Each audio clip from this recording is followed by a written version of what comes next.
Hey yo, let's just get into the SmackDown preview and do these NXTs. I don't want to do 30 minutes only because it's gonna take way too much time. I don't know if my headphone batteries got it in for all that. So if I'm looking at SmackDown from last week, everybody, I think it's really just a solid show. It's just 3 hours.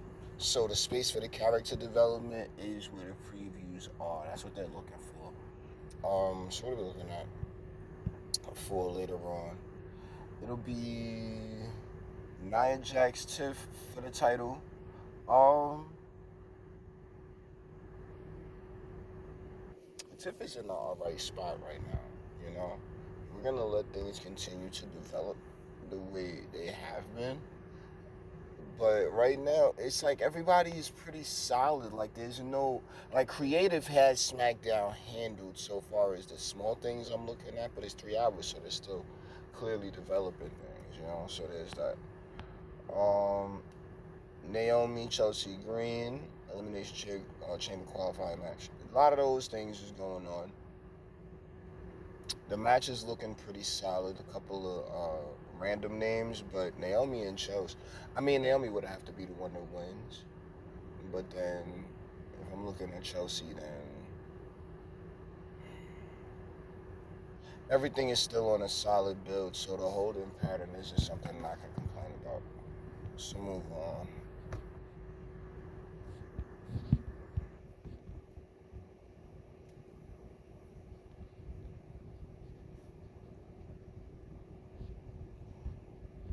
Looking at Raw.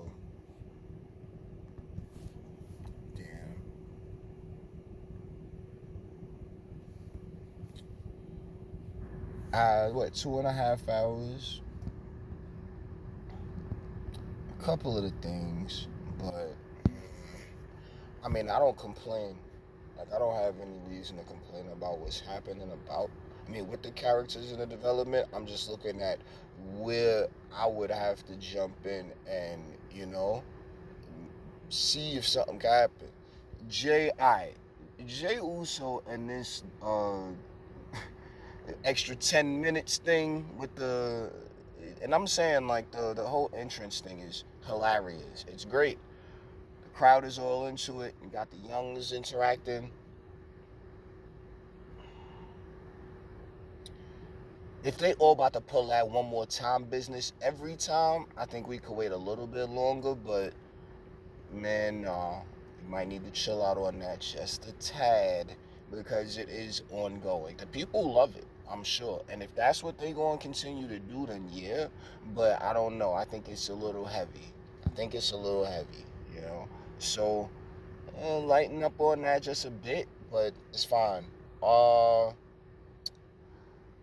He gonna see Gunther at WrestleMania. All right, fine. Like you see Jay, you see the reality of how he's like carrying himself, and it's like, all right, bet. Let's watch the build now. Like now it's solidified, so we're gonna see what happens. Io Sky, Coda, beat Liv and Raquel. Solid stuff. I'm not mad at none of it. Everybody's okay. Liv is really coming to her own character, and Raquel was beginning to find that character through what Liv's been able to do now. They both have their own individual characters as is, you know what I'm saying? But on some like Ross Piper Niven, it's working. It's technically she was, I wouldn't say pulling that first, but just that muscle character right there alongside. Very good stuff. Like it's a couple of those types of duos that's running around, and I could think I mean, all of them are solid. We'll just wait for things to continue to develop so far as like promos. I think that's the part that really matters. Like backstage vignettes and fun moments, yeah, but then being able to handle a promo is what's really gonna matter. So there goes that. Um, who we got after that?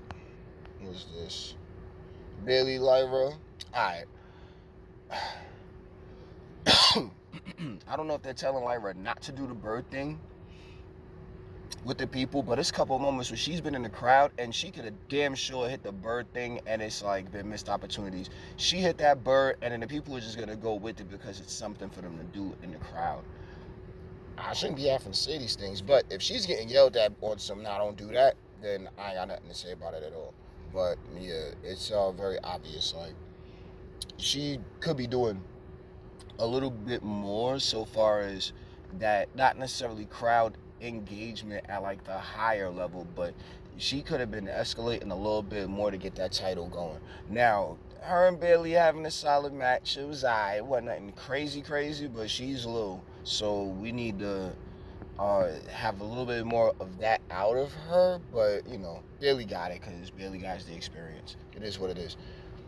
Dom ruined AJ's return. Alright, fine, whatever. It's hilarious. We love the fact that AJ's back. So Dom coming out to try to soil that whole thing is like, yeah, nah, we're not we're not even gonna go into the segment because Dom got that type of heat right now. War Raiders, Creed Brothers, DQ. Creed Brothers is alright, man. They on the way.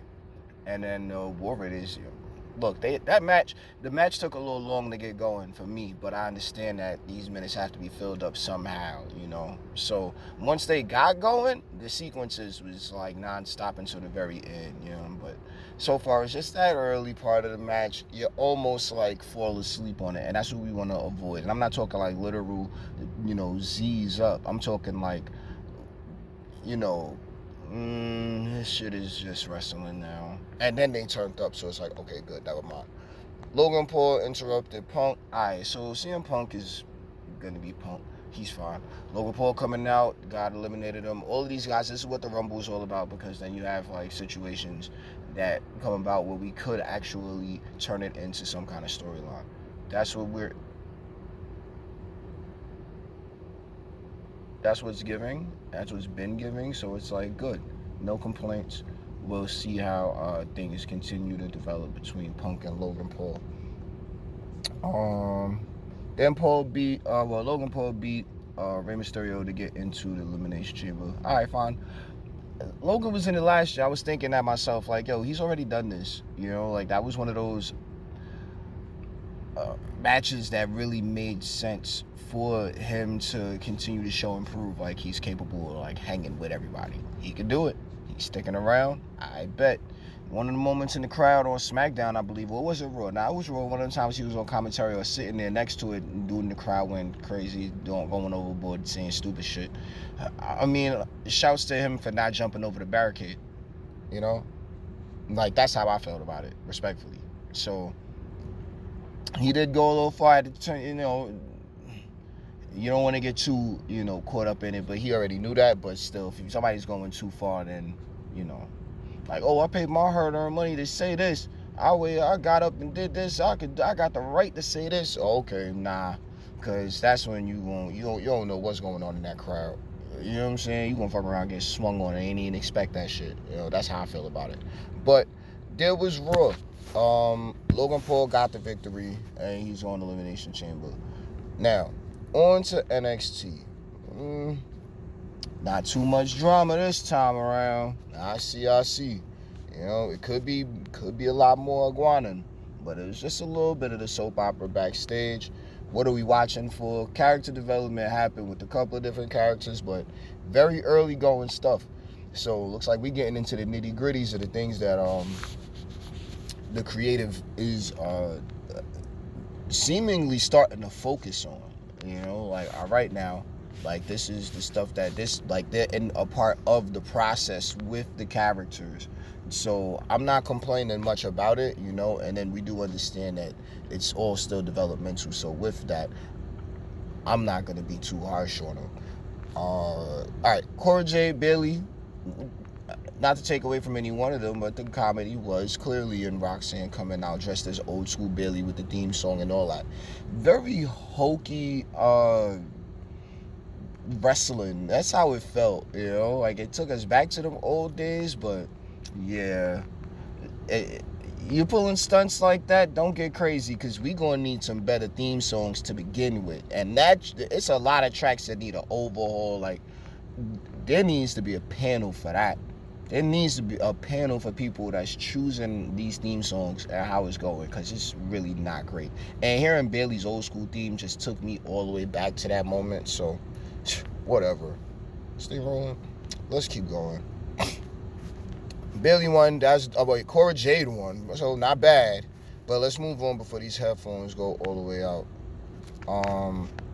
Good on them. Grayson Waller, Austin Theory. I mean, they gonna argue, they faking like they really fighting, and then they come through and they do their thing. This is what's been going on for some weeks now, so it's not really something that's surprising, but they gonna want that title come Saturday at Vengeance Day. So if I'm looking at it, these guys are arguing amongst themselves when they're clearly looking directly past the ruler. Like, Oba will fuck both of them up. Let's move on. Josh Briggs, Yoshiki Hamura, blah, blah, blah. All of them. Shouts to NQCC, Hank Tank, all that. All right. Josh and Inamura.